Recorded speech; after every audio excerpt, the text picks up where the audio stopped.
In this video, I wanted to give a pretty short, but I think pretty cool proof for a way to exactly compute a a logarithm. Okay, so let's say you're just given a problem like log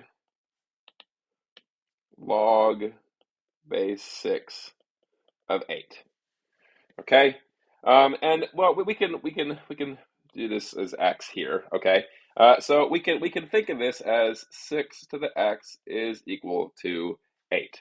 Now, admittedly, this is kind of a hard problem to compute exactly if you only have the methods that we have done so far here.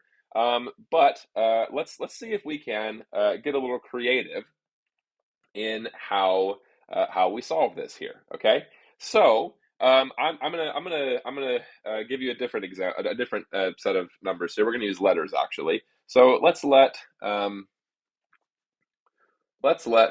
and B. Use blue here to separate it here. Let's let A and B be positive, so be greater than 0, with B not, or sorry,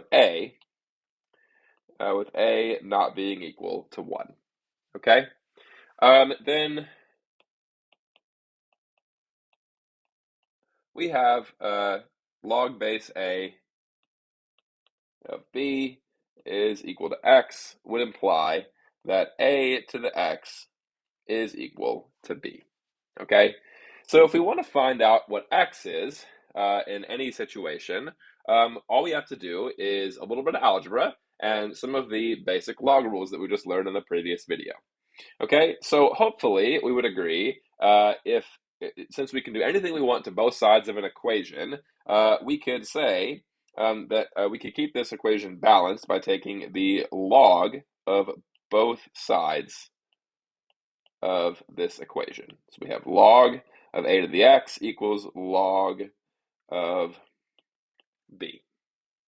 Okay?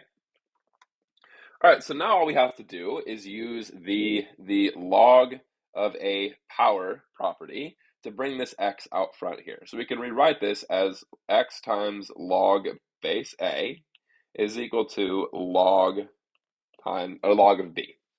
Okay? And then what we do is we divide both sides by log base a. Okay? These will cancel. And then lastly, we would get our answer. X is equal to log of b over log of a. Okay?